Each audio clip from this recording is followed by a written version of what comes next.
My name is Allison Alexander, and I'm going to be teaching you Algebra 1 this semester. I'm really excited about it, so I love really what I do, so I love to teach. I've been teaching for about 10 years, I would say. I got my master's at Mississippi State University in math, and my passion is teaching. And I'm just really excited about this coming up here. I live in Columbus, Mississippi, and I have a husband and I have 2 children, and they take up a lot of my time. So just to kind of get started, I have a calendar kind of for you, and hopefully your proctor has that, and we're going to try to follow that. So if you have to miss a day or something like that, you kind of know where we are, and that you'll get maybe with your proctor with what you missed. Okay? I want you to keep up with your assignments.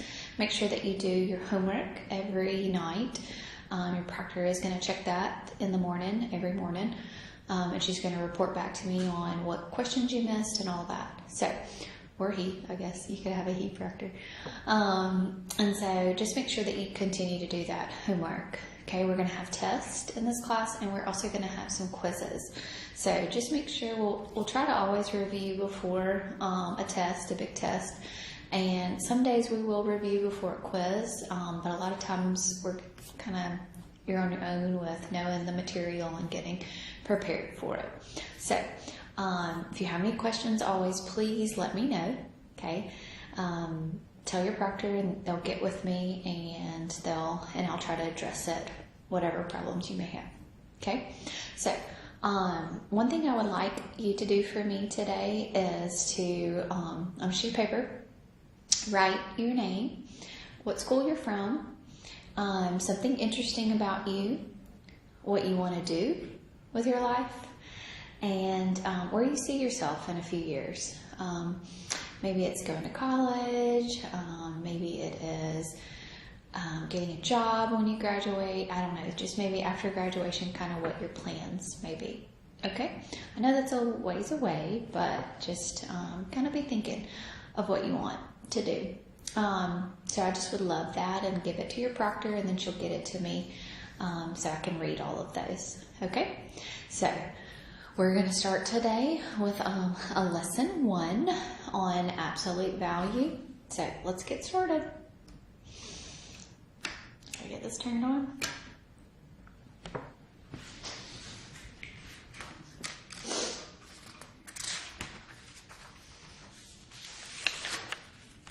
Okay, so today we're going to start talking about absolute value, and then we're going to talk about order of operations. So absolute value is something that you will see a lot in algebra, but absolute value is, you'll see these little bars that have, they're not brackets, they're not parentheses, but they are actually bars.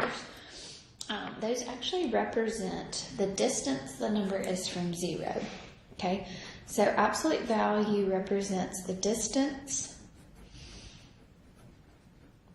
a number is from 0.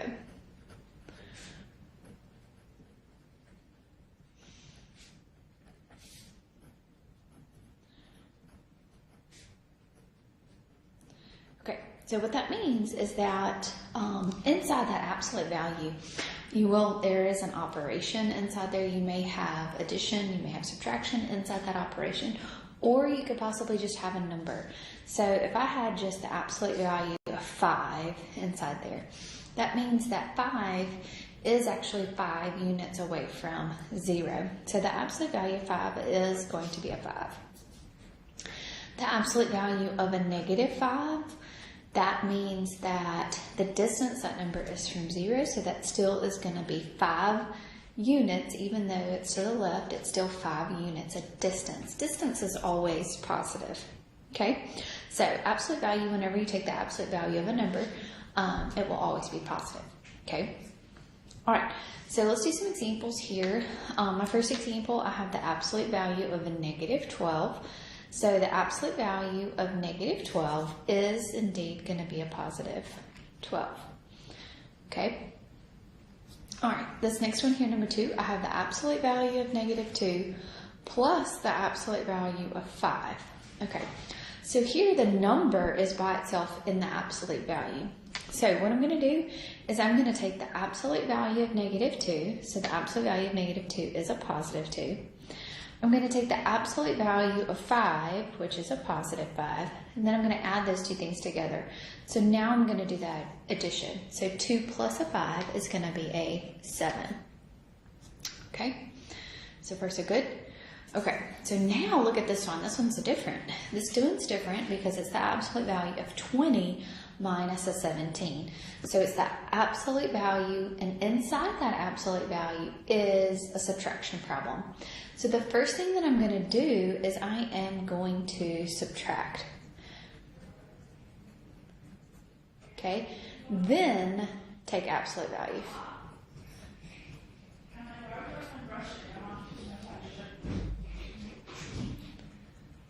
Okay, so subtract, then take the absolute value. Okay, so 20 minus a 17 is going to be a positive 3. Okay, and then I'm going to take the absolute value of 3, so my answer here is going to be a positive 3. Okay, all right, so the same thing for number 4. There's an operation of subtraction inside of that absolute value, so I'm going to do that operation.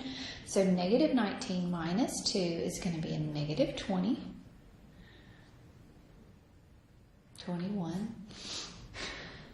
Sorry, brain. It's crazy. Okay, so the absolute value now of negative 21. So the absolute value of negative 21 is going to be a positive 21. Okay, so you see the difference between number 2 and 3 and 4. Okay, these actually had the numbers and absolute values, and then these two had actually an operation inside the absolute value. So we have to do that operation first. Okay. Okay. So the next thing that we're going to talk about is order of operations. So order of operations are how you are going to work any type of math problem. Okay. So any type of math problem that you may see.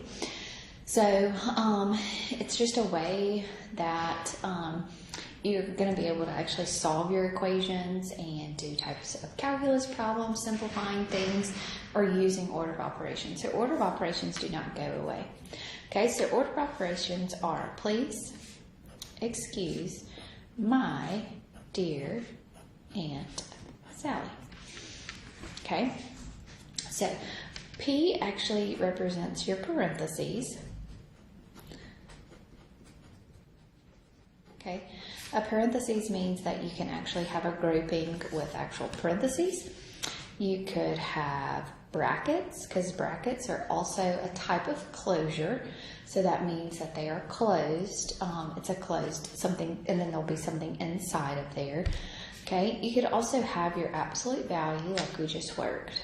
Okay, so parentheses could mean any type of grouping that you may have. Okay, so it's not always just going to be pretty parentheses. It may be brackets as well. Okay, so that's the first thing. That means that what you're going to do is what's inside there first. Okay, so you're going to do what is inside those parentheses very first. Okay, the next thing that you're going to do is your exponents. Okay, so an exponent, remember, is something that looks like this. Okay, I love 5 today. But so 5 squared actually means that you're going to say 5 times 5. So 5 times 5 actually represents what? 25. I want to point this out while we do this as well. But if you had negative 5 squared, that actually means that negative is on the outside there. So you're actually going to say 5 squared.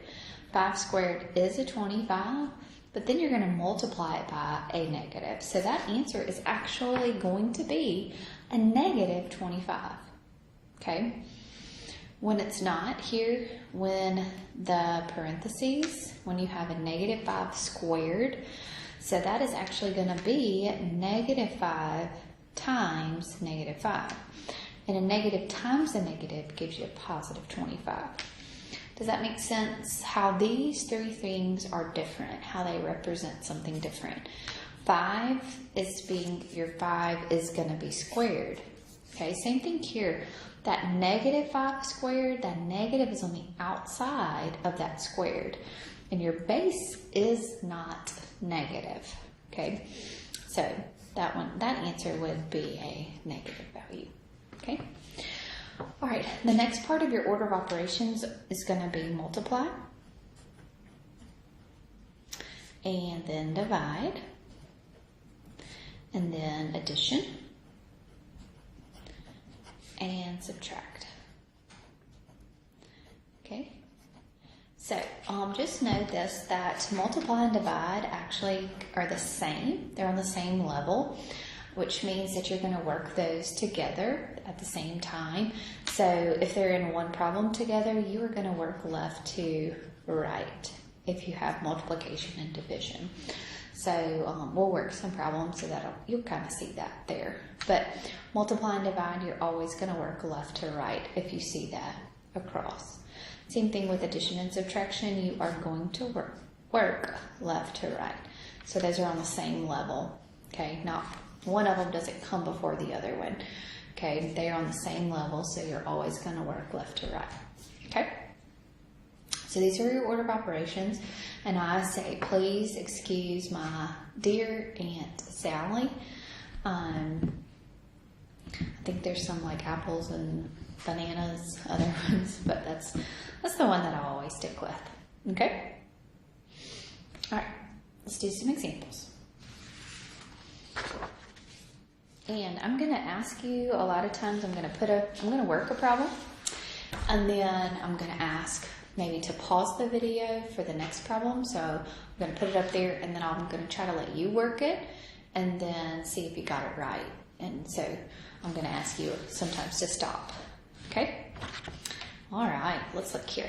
So number 1, we want to simplify. So we've got 24 minus a 4 squared times a 3 plus a 15.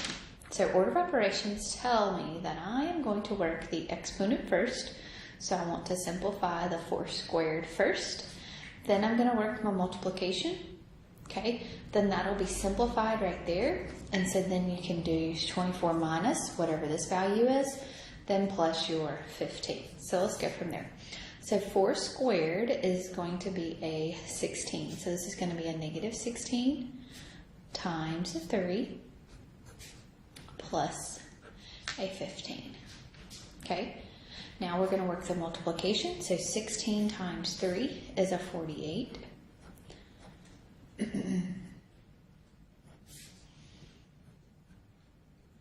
Okay, sorry, that looks kind of funny. So then I'm going to say what? 24 minus a 48. So 24 minus a 48 is going to be a negative 24. And then I'm going to say negative 24 plus a 15, which is going to be a negative 9. Okay, so order of operations tell me exponent first, then multiplication, okay, then addition and subtraction, left to right. So 24 minus 48, get that answer, then add 15. So work left to right. Okay? All right. So this next problem here, I want you to do it together. So we're going to do this problem together. Then the next one, I'm going to get you to kind of pause. Okay? So we've got 7 minus 2 squared plus 17 all over negative 14 plus 2 times 5. So parentheses come first, then what's inside there is your exponent, so we're going to work that first. Basically, you're going to treat the top as a problem, you're going to treat the bottom as a problem, and then you're going to treat it as a division problem. Okay? So work the top all by itself, work the bottom all by itself. Then once you simplify that as much as possible, then you'll divide. Okay? So inside here, you're going to have 7 minus 2 squared. So you're going to do 2 squared first, which is a 4. Okay, what about the bottom? What could I do here? I've got negative 14 plus 2 times 5. So I'm going to say 2 times 5. So that'll be negative 14 plus a 10. Okay, then I'm going to simplify, keep simplifying the parentheses. So 7 minus 4 is going to be a 3. Negative 14 plus a 10 is going to be a negative 4. Okay, 3 plus a 17 is going to be a 20. And 20 divided by negative 4 now is going to be a negative 5. Okay, so order of operations, when you have a fraction like this, you are going to work the top first, then you will work the bottom, and then simplify as much as you can. Okay? Okay.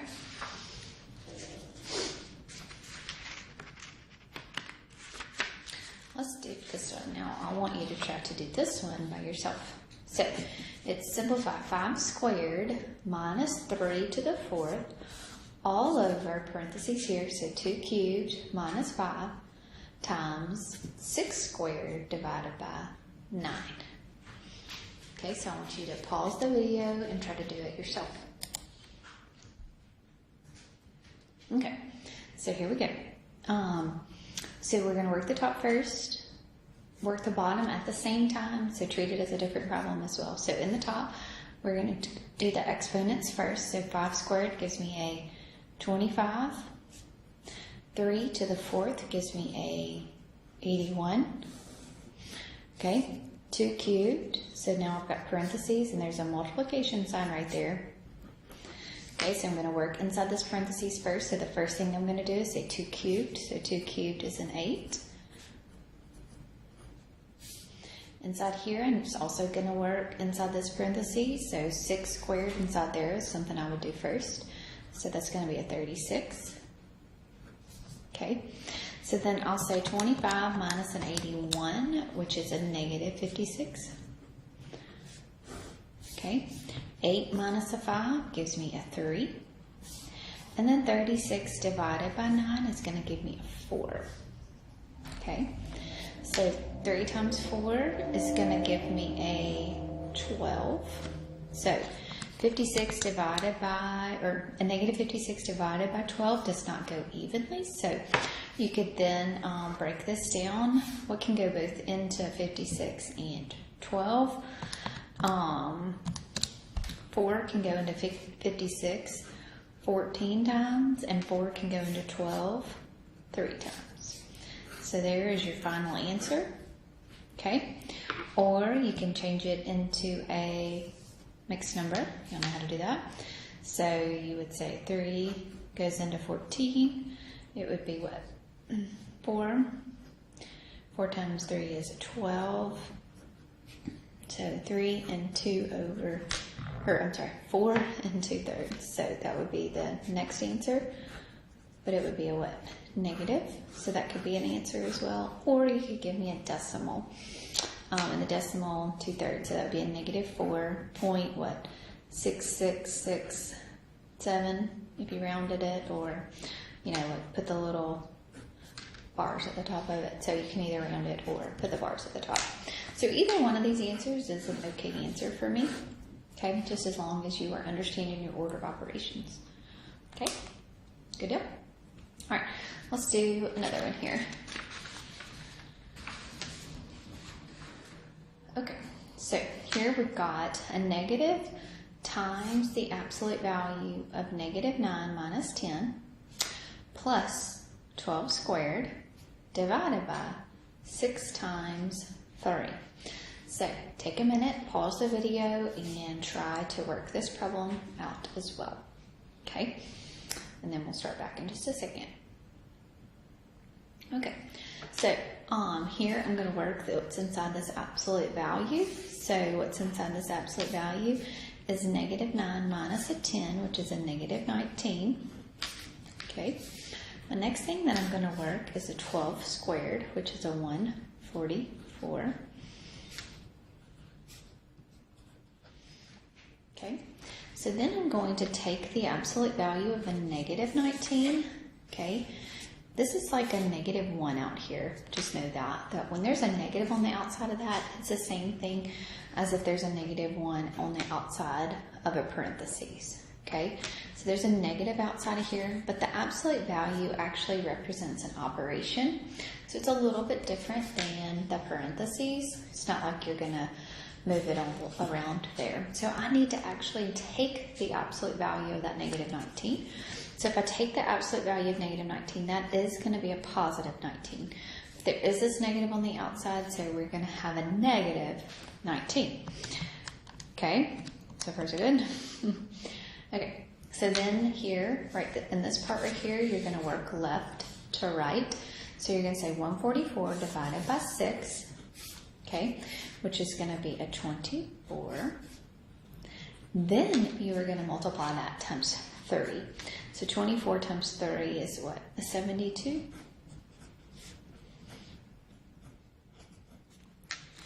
So far so good. So then you're going to say 72 minus a 19, which is going to be a positive 53.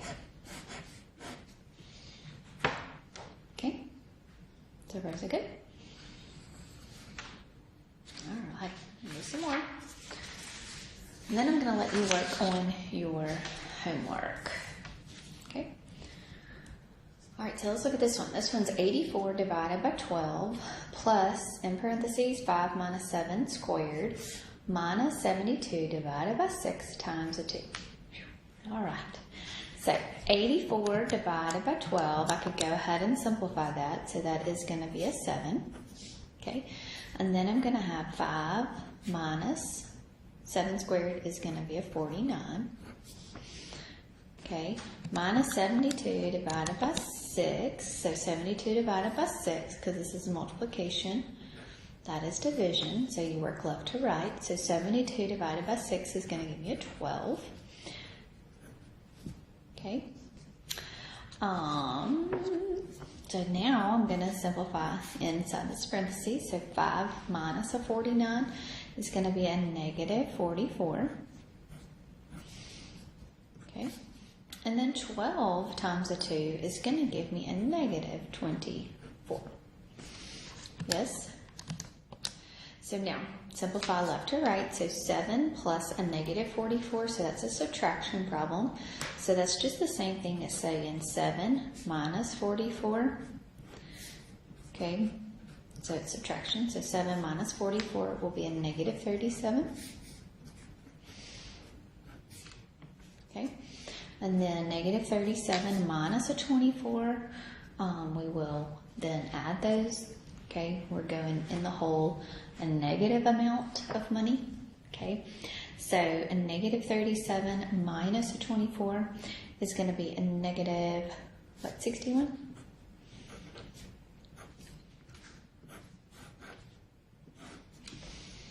Okay, so far so good. Okay, let's do one more. Let's do one more here. So this is the absolute value of a negative 7 squared plus 3 squared times 4. So all of that is inside the absolute value. It's a lot inside there. Plus 18 divided by 2 times a 5. So I want you to take a minute and try to do that one for me. What's inside here is I have two exponents. I have an addition sign and I have a multiplication sign. So we need to work these exponents first. Then after we do that, then we'll be able to multiply. Then after we multiply, then we will be able to use the plus and then take the absolute value. Over here, we've got a plus 18 divided by 2 times 5. So for this part right here, I'm going to work left to right to simplify this one. So I would say 18 divided by 2. Then I would say that number times 5. Okay? So a negative 7 squared is going to be a negative 49. Okay, 3 squared would give me a 9. Okay, so I'm going to keep kind of simplifying that part right here. So then I'm going to have a negative 49 plus 9 times 4, which is a 36. Okay, I'm going to subtract these two now. So negative 49 plus the 36 is actually going to be a negative 13. Okay, I'll stop there right there. Okay, so now over here, I'm going to say 18 divided by 2, which is a 9. 9 times 5, which is a 45. Okay, so now I need to take the absolute value of negative 13, which is a positive 13. So 13 plus a 45, which is what, a 58?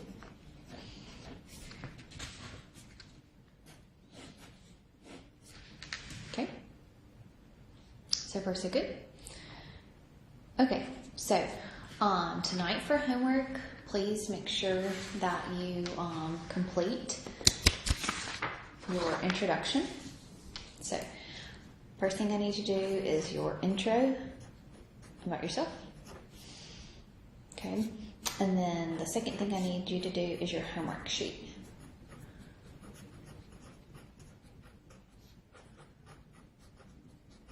Okay, good deal. Okay, if you have any questions about anything, please just don't hesitate to ask your proctor, your facilitator, and they'll get with me and I will address any questions or concerns that you may have. Again, my name is Ms. Alexander, and I can't wait for the rest of this year. It's going to be a great, fun year. Okay, y'all have a great night.